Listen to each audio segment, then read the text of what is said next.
Hey everybody of my fans of YouTube. My name my name is David Angel Cooney. Oh the first my name is David A. Cooney or David Clover George.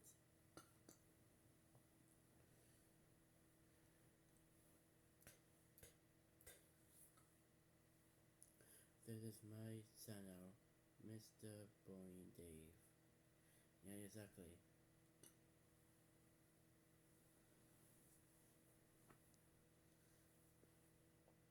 Well, thank you guys. Thank you guys for. Thank you guys for hitting of 256 subscribers my channel. This, thank you so much, guys. Thank you. So let's go to hit of 257 subscribers. Sorry, I just burped chicken. I just burped chicken sandwich.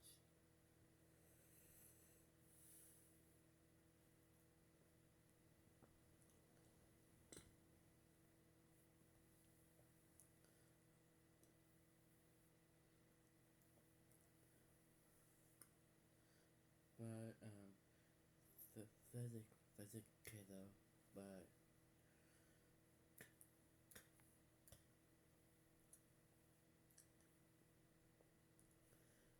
so yeah. Thank you guys for most. Thank you guys for most votes for mm, about Malaponi visit.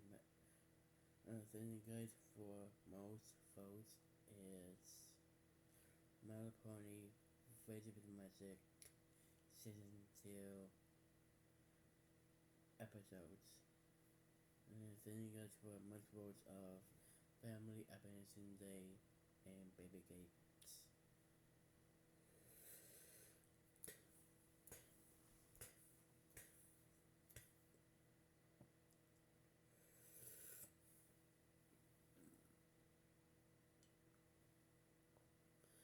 Well, well, thanks for that, but I have a request to y'all, guys.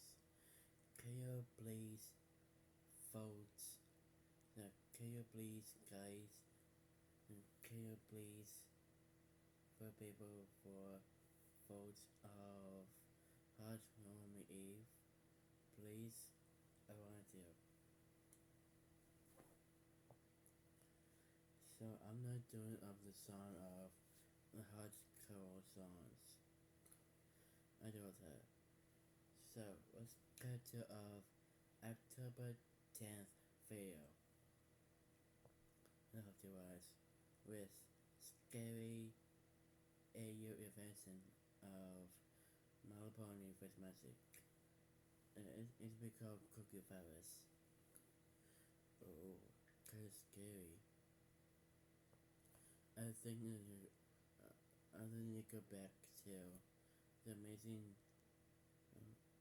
Let's go back up. The amazing disease against AU virus. So so Barry so let's get back to the video about this. Alright, let's cut to Android. So let's cut to likes. So let's do likes, views, and likes about this. So how many likes my channel gets? Let's go ahead 2,000 likes on my channel. Yeah, exactly. Thank you so much, guys. Thank you.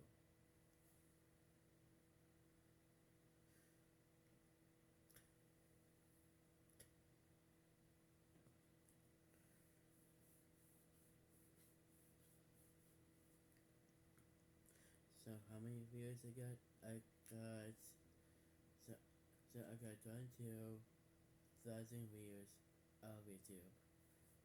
Thank you so much, guys. Thank you. I appreciate it.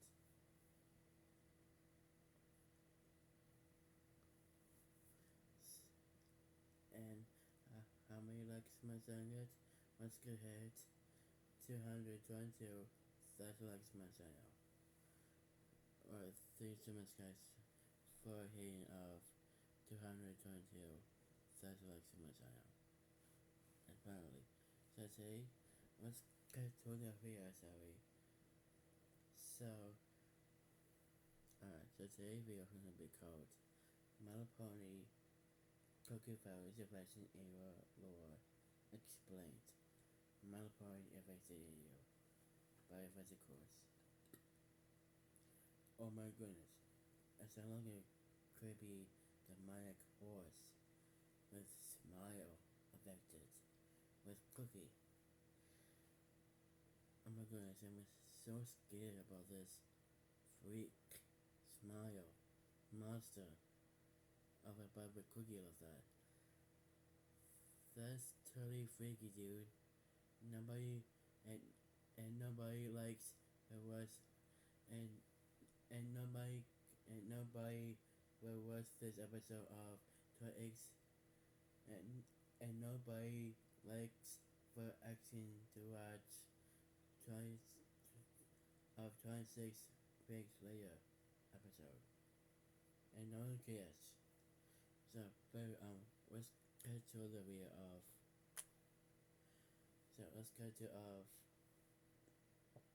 MLP Cookie Virus.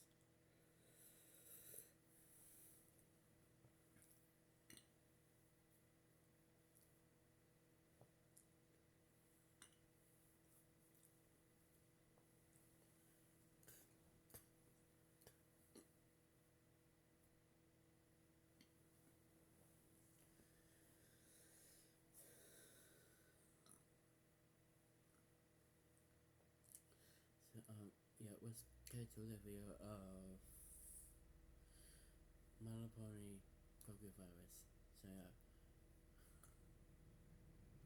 So like I said, if you guys have been asking me to cover the My Little Pony's cookie virus created by Anxiety Monster on TikTok for a while now. And I have to admit, this story was actually really well done, but very sad. And for those of you that may not be aware, this Infection AU is based on the My Little Pony episode called 28 Pranks Later. And in that episode, we actually see Rainbow Dash is playing a bunch of pranks on the other ponies until they eventually decide to give her a taste of her own medicine. And we see this when Rainbow purchases a bunch of these prank cookies that are supposed to turn the muzzles of these ponies rainbow. With the help of Pinkie Pie, the whole town actually starts to act like zombies, giving the impressions that there was something in the cookies that made them change, only to reveal at the end that it was all a prank.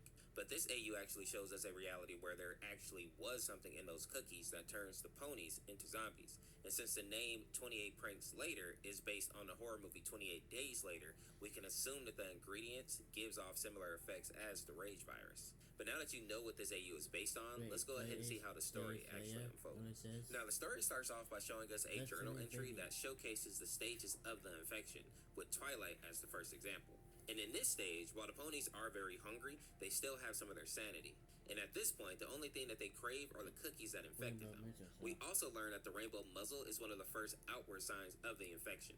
The ponies will either have a big smile or a huge frown, which will be important later. And at this stage, they're also starting to go blind. Now, stage 2 is where things start to get really bad. While the ponies are not completely insane yet, their hunger is so strong that they will chase down anyone or anything and start to feast on it. And they're doing this just for the off chance that the victim may have just eaten some cookies and their stomach hasn't fully digested them yet. So yes, you heard that right. They're hunting people down so that they can eat cookies out of their stomach guts. And interestingly enough, this is a stage where like their insides start to rot away, their hair and feathers start to fall out, and you can start to see them losing a little bit of weight. At stage 3, the pony is completely insane, losing their ability to speak, their mouth starts to stretch, and their eyes actually sink far into their skulls. And while the mutation is different for each pony, the one constant in this stage is that their hunger demands that they hunt down and feed on other ponies. And as of now, the best thing to do when you see the infected is to just run away. In part 2, we get to see Rainbow Dash's journal, and we learn that she's keeping it because she feels like she is the reason this outbreak has started, and writing down the events may help her cope with this. But we also learn that AJ, aka Applejack, Rarity, and the Cutie Mark Crusaders, which include Scootaloo, Sweetie Belle, and Apple Bloom, are all together with Rainbow Dash hiding in the Sweet Acres barn. And all the ponies are basically trying to scrap together any food and weapons that they can find, keep the kids calm, and also avoid Rainbow. And as far as they know, they are the only unaffected people in Ponyville right now. They know for sure that Twilight and Fluttershy are already infected, but they don't know anything about Pinkie Pie at the moment. But she was one of the first ponies to actually eat the cookies, which doesn't bode well. Next, we see the stages for the frowning ponies, and it is pretty much the same, but Fluttershy makes it a bit interesting. When she reaches stage 2, she started eating small animals, and as you all know, Fluttershy is kind of like a Disney princess in a way. And what I mean by that is not only do the forest critters love her, but she can also talk to them. And that makes this extra depressing because she basically just devoured all her little critter friends. The third stage of the infection is pretty much the same as the smiling ponies, but the fourth stage is where the infection peaks. And in this stage, the pony is unrecognizable. At this point, the ponies are blind, but they do have a great sense of hearing and also a good sense of smell. They can also move very silently, and we'll learn later that they can even mimic the voices of ponies that they have taken out. When we move over to part 4 of the series, we see that the ponies' luck have finally run out, with infected Granny Smith finding their hiding place, forcing the ponies to pack up and run before she can get to them. The ponies got into a cart with AJ and Rainbow Dash pulling it, only to see that Granny Smith was kind of keeping pace with them, which is a problem because AJ and Rainbow Dash are 2 of the fastest ponies, period. So the fact that this old grandma can keep up with them tells us that this virus definitely turns ponies into more of like a rage zombie from 28 Days Later. The Last of Us would be a good example. World War Z also works. The point being that when these ponies get infected, it doesn't matter if they're old and fragile. This virus will have them moving and not shambling like the typical zombies. Now, a sad part about this scene is that Apple Bloom wants to stop and help her grandmother because she doesn't actually really understand what's happening here. But luckily, her big sister is there to remind her that Granny Smith is not their family anymore, which may be harsh, but it is the truth. And also, to put a point on it, next we see Big Macintosh jump in front of the girls, cutting off their path and forcing them to swerve and crash the cart. And during the tumble, it looks like Rainbow Dash had her wing banged up pretty badly, and while it may not be completely broken, she's definitely not going to be flying on it anytime soon. Beat up and bruised, the girls make their way to a shed in the middle of the orchard so that they could at least have a place to hide and recover. And while everybody is huddled in the shed trying to rest, we see this eyeball peeking in at them, watching them sleep. Oh goodness. Now, part 5 kind of starts with a bang, because we see that the ponies have woken up and they're starting to pack their supplies for their trip out of Ponyville, but then Big Mac attacks Rarity, and while her magic is able to fend them off for a bit, they can tell that it's about to break. And right before the magic barrier broke, we see Pinkie Pie dash in with a powerful flashlight and shines it into Big Mac's eyes, causing him to howl and run away. And I imagine since the infected ponies' eyes are weak now, bright lights are probably torture for them. I assume it would be akin to like sitting in a dark room all day and then someone suddenly just opens the curtains. But times that pain by like 10. Now with Big Mac gone, the ponies are all able to follow Pinkie Pie, and once they're finally far enough away, Rainbow tries to run over and hug her, only to be pushed away. And then we see why. Pinkie's muzzle is rainbow, showing that she is definitely infected, although she tells the other ponies that she's clean. She also has a large scar down her face, showing that she's definitely been through something. Now, after the quick reunion, she tells the ponies to follow her to Fluttershy's home, which is where she's been bunkered up since Fluttershy seems to be missing, and her house is also out in the woods, which means fewer infected should be around. One of the sad things that I noticed when we actually see Fluttershy's house is that there are a few little animals laying around, half eaten, confirming that she has been picking off her little critters. But on a happier note, Pinkie Pie is able to bandage up AJ and Rainbow, but then they have to have a hard conversation. And that is them asking Pinkie Pie if she's actually infected. And not wanting the children to hear, Pinkie gets Rainbow to go into a separate room with her. But instead of revealing if she's infected or not, Pinkie instead breaks down into tears, saying that this is all her fault. And in the next chapter, we learn that Pinkie Pie was the one to feed everyone the cookies because they wanted to play a prank on Rainbow Dash, just like in the original episode. But the difference in this AU is that the cookies actually did make Pinkie Pie sick, but she was so hell-bent on going through with this prank that she ignored the sickness and got all the other ponies to eat the cookies as well. And this next part I found very interesting. Rainbow lies down next to Pinkie and places a wing around her, letting her know that none of this is her fault. And then Pinkie asked the question that has been on my mind the whole time, which was, what did you put in those cookies that made ponies become like this? And Rainbow responds by letting her know that she didn't make the cookies. She actually special ordered them for someone in Canterlot. which may imply that there is a potential outbreak already going on in Canterlot or is brewing. After that, the ponies hear someone outside screaming for help, and when Apple Bloom heard the pony, she decided to rush out and help them. AJ tries to stop her, but Apple Bloom pulls away and says that there's a pony out there who needs help. Our family's gone, Applejack, just like you said. I have to help any pony I can before it's too late. And she bursts out the door, heading towards the sound of the screaming pony, only to find Fluttershy, who is definitely not a normal pony anymore. And being so shocked at the trickery, Apple Bloom is stunned and just looking up at this monstrosity until we see Fluttershy take a huge bite out of her, basically cutting her in half. And I have to be honest, I was not expecting the kids to be turned or eaten in this AU. So this lets us know that this is going to get real dark real fast. Good and tasty. After that gruesome scene, we learn that everyone witnessed her death and were too stunned to actually do anything because they just did not expect that level of violence, or at least everyone except Sweetie Belle, who charged the creature and lit up her horn only to be devoured as well. This second death finally seemed to wake Pinkie Pie up, and she pulled out her flashlight to blind the creature and then shuffled everyone back into the protection of the cottage. And then she's immediately jumped on by Applejack. And while I understand that she's upset that she just lost her little sister, she's acting like she didn't just sit there and watch her sister get attacked as well. If she would have attacked that pony as quickly as she attacked Pinkie Pie just now, maybe the little girl would have lived. But luckily, the other ponies are able to calm her down and actually come up with a plan so no more ponies will be eaten. And we see Pinkie say that Ponyville is done for at this rate. The infected will start leaving the town and invading the rest of Equestria, meaning that they need to get to Canterlot and warn everyone ASAP. So they decide that the fastest and safest way to get to Canterlot is by taking a train. Let's just hope this doesn't turn into a train to Busan type situation. So after about 2 days, the ponies got their supplies together and started to head for the train station. And as the ponies were walking, they started to hear laughter out in the distance.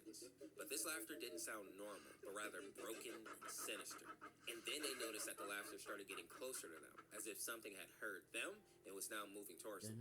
And then we see a gray pony emerge out of the forest and started to chase them. And while it's hard to tell who this pony is, considering that they are gray, I think that this might be Derpy.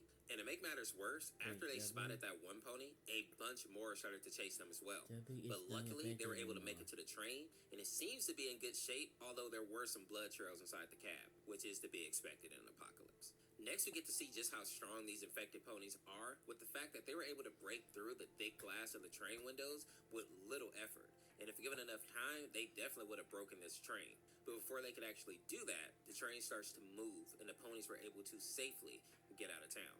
In the next chapter, we learn that it will take the ponies about 3 hours to make it to Canterlot, and in order to pass the time, Pinkie lets the group know how she got the scars on her face. And we learn that when the outbreak first happened, Pinkie Pie actually paired up with a pony named Lyra. She fed her and gave her a safe place to rest, but that night, when they went to sleep, Lyra took an axe to Pinkie Pie's face, thinking that she was going to mutate just like the other ponies did. And thinking that she had taken Pinkie out, she ran off, and Pinkie hasn't seen her since. And it seems like the infection is the only reason that she was able to survive and heal, which is a horrible realization, because this means that the infected ponies are way more durable than we initially thought, and even if you take an axe to their face, they'll still be able to heal themselves. Now, after that conversation, Scootaloo pulls back Pinkie's hair and asks her how she got the giant teeth marks on her neck. And then we see Pinkie freak out, screaming that she's not talking about that scar, scaring Scootaloo and angering the other ponies. But then we have this cute moment where Pinkie apologizes, saying, "I'm sorry, Scootaloo, that one's a sad story." And Scoot responds by saying, "Can I make it a happy one?" We then see her come up with a story of Pinkie finding a little puppy who gets a little bit too excited while they're playing, and it bites her on the neck, but then apologizes and licks the wound to try to make it better. And I think this serves as a bit of a reminder just how young Scoot is, because we all know where that bite likely came from. But her story does make Pinkie happy, and it also takes some of the tension out of the room until they spot something on the train tracks. And this pony seems to have no intentions of moving. And once we get a closer look at it, we see that this is definitely Twilight Sparkle. And I was happy to see that even though some of the ponies wanted to stop, Pinkie said, "Heck no, it's best we run that thing over rather than stopping and being eaten." And I agree 100%. What's the point of having a train if you're not going to use it to run over zombies, especially this abomination? But as the train got closer, Twilight started charging energy into her horn, and once the train was right on her, she released it, knocking the whole train off the track, reminding us just how powerful Twilight is. After this, we see her peering into the hole that she made in the train, laughing all the while. But before she could get into the cart, a loud horn sounded from the distance, causing Twilight to howl in pain. And then we show the outline of what looks like a pony, but in actuality, it's a zebra, or aka Zakara. And she screams at the other ponies to follow her while Twilight was distracted.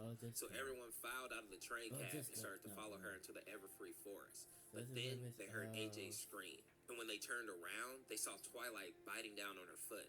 And while Zakara tried to blow the horn again, it was not loud enough to actually chase Twilight off. So they had to use the train horn instead, which was loud enough to force her to drop AJ, allowing all of the ponies to make it to the forest. Then we get this scene of Scoot hugging Zakara's leg and telling her how happy she is to see her. We also learn that Zakara is heading to Canterlot as well, so she agreed to travel together with the other ponies. But as we can see here, AJ is starting to lag behind, and it seems like it's due to the bite that she took from Twilight. And when taking a closer look, you can see the rainbow starting to spread from the bite mark. But surprisingly, when the other ponies ask AJ if she's okay, she lies and says she's fine, keeping her leg a secret from the group. In the next chapter, we learn that Zakara was linked up with Starlight when the outbreak first happened, but the two of them ended up splitting up because Starlight wanted to find a cure, while Zakara thought it might be best to lie low. But she did tell Starlight that if she could find one of those cookies that started the virus, she might be able to use it to make a cure. But once Starlight left, Zakara never heard from her again, and she was forced to later leave her hut because the infected were closing in on her location. And while she was on the run from the infected, she learned that if you cover yourself in mud, it will make it harder for the zombies to track you down because they won't be able to get your scent. Which causes this little cute scene with all the ponies jumping into the mud puddle, except for Rarity, who takes a bit more convincing, but nobody's surprised about that. After that, the group sets off for Canterlot on foot, the trip now taking 3 days instead of 3 hours because they don't have the train anymore. But before they can get very far, we see AJ collapse. In the next chapter, we get this image of the ponies trying to keep AJ upright, and seeing how sick she is, Scoot is worried that they won't make it to Canterlot together. And AJ tries to console her by saying, "Don't worry, Sugar Cube, it's just a little head cold." But as we all know, AJ is a terrible liar, so none of the ponies are really buying that. The walk through the forest got much slower after that, since AJ could barely move, and as the sun started to set, the ponies decided to make camp for the night. And even though it felt like they were being watched the whole time, they managed to get a fire going and get some sleep. But that next morning, AJ revealed that she could no longer walk. And after Zakara checked on her, she decided that AJ couldn't go on and said that she would stay here with her while the other ponies go on to Canterlot because the other ponies still need to be warned. And while Pinkie is against this idea because she feels like the two of them would just be sitting ducks out here alone in the woods, Zakara is eventually able to get her to agree to leave. But then we hear AJ whisper Rainbow's name. And surprisingly, she asks Rainbow to stay with her instead of Zakara. And as the other ponies are leaving, AJ admits that she's been keeping a secret from the others. And then she removes the blanket and reveals her body, and more specifically, how much the infection has spread. And then we get this heartbreaking interaction where Rainbow is trying to figure out a way to stop or slow the infection, but AJ stops her by saying, "I know what you need to do. You need to kill me. Please, Rainbow, it's too late for me. I can feel the virus reaching my heart, and eventually it'll reach my brain. Then I'll become one of them, and I'll kill you all. Please, please, please, Rainbow. I need to die in order to save you." And not knowing what to do, Rainbow just says no. But AJ continues, saying, "Rainbow, you don't understand. If you don't kill me now, I don't know what I'm going to become, and I can't keep you all safe. It's okay. I want you to do it. If you do it, then I'll be able to see my family again. I'll be able to see my sister again, my little apple bloom." After that, we see that Rainbow is still struggling, saying that she can't go through with this without her knowing. She then mumbles, "I love you," which clearly catches AJ off guard, but she simply responds by saying, "Please do this for me, for us." But Rainbow is unable to grant this last wish, and she runs off, leaving AJ to go through this terrible transformation all by herself. And I don't know about y'all, but this reminds me a lot of the first Walking Dead Telltale game, where Clementine has the option to leave Lee to turn, or she can take him out so that he doesn't become a walker. Put down in the comments, do you think Rainbow is right to leave her here to turn, or do you think she should have done the merciful thing and taken her out? In the next chapter, we get to see AJ's full transformation, and she looks like an absolute nightmare. But we also learn that she is a new kind of infected called the Bitten. And it turns out that just like with the other infected, this one has stages. And if you can amputate the bitten area early on, you can stop the spread of the infection. But this is kind of like a double-edged sword in the My Little Pony universe, because the issue here is that horses are not like people. So if you're a three-legged horse, you're going to have a really hard life, while a human with one leg can probably still get around fairly well, especially if they have a cane or something of the like. I'm not saying it's going to be an easy life, but they'll still be able to get around. But horses, on the other hand, and my horse people will understand this, they're huge. Some of them can weigh up to a ton or more. So missing a leg will put so much strain on their other legs that it will cause like severe damage to their hooves and also mess up their blood circulation. And this is why so many ranchers kind of just put horses out of their misery if they get a broken leg or an injured leg. It may seem cruel, but in reality, it's kind of a mercy unless the rancher is just like rich and can afford to just have the horse live like a lazy life in a way. Now, when the bitten get to stage 2, we see that the pony starts to get pale, they lose their grasp on reality, and the only way to save them at this point is to just take them out. And if somebody doesn't give them that mercy, they move on to stage 3. And at this point, the pony loses all sanity. And we can kind of tell this just by looking at the eyes. These ponies will attack anything that is living, but the good news is that these guys are really loud and clunky while they hunt, so they are much easier to avoid, at least in stage 3. And then finally, we have the final stage, which is stage 4, and at this point, the bitten ponies' necks have fully twisted and grown twice as long as it originally was. And while they may have been loud in stage 3, once they hit stage 4, they become deathly quiet with their steps. The only sounds that they make now are these strained groans and screams. And while these guys are really slow, it is still recommended to stay out of the forest because that is where they have the best chance of actually sneaking up on their prey. After this, we get the final chapter, and this is where we see Princess Celestia and Princess Luna in the Canterlot Castle. And Luna has noticed that Ponyville appears to be dreamless, which of course is because the dead don't dream. Later that night, Luna goes into the dream world to see if she can find any dreaming ponies, and at first, it seems like she's going to come up empty again, but then something catches her eye. She screams out Applejack's name, and then Dream walks over to her, hoping to find some answers to all this. But then she is greeted with pure darkness, and hears a groan come from the distance. And this is where she sees AJ in her new form. Then we see this scene where it's just sobs and sniffles. And while I think this is from AJ, it could also be from Princess Luna. Especially when you consider that this next image has like rainbow slime or maybe blood coming from under the door here, showing that Luna may be infected now as well. And I'll just say this, if Luna gets infected, it is wraps for everybody, because that means that people can be infected in the dream world.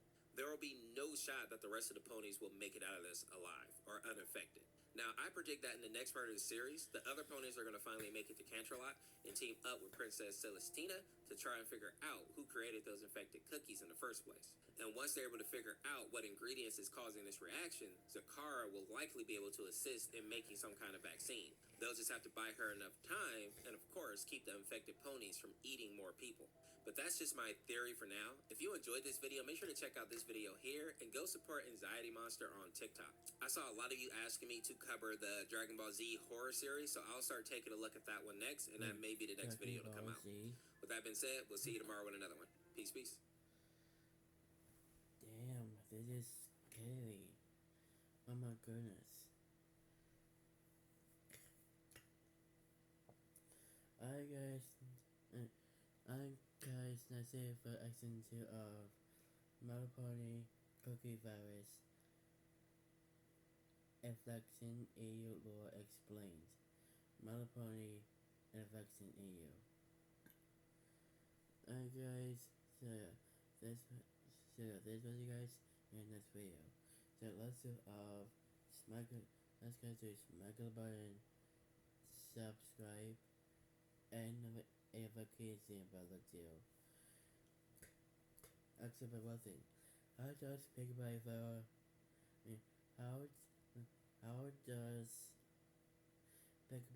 still cause of the blinks? So for ponies of that, that's totally not safe. But why he still pranks with Rubber Dash and Pinkie are done with this on this EU invention? I'm so really confused. I think it could be like about Pinkie is representing the people with the coward. And it's just similar to that. I still thinking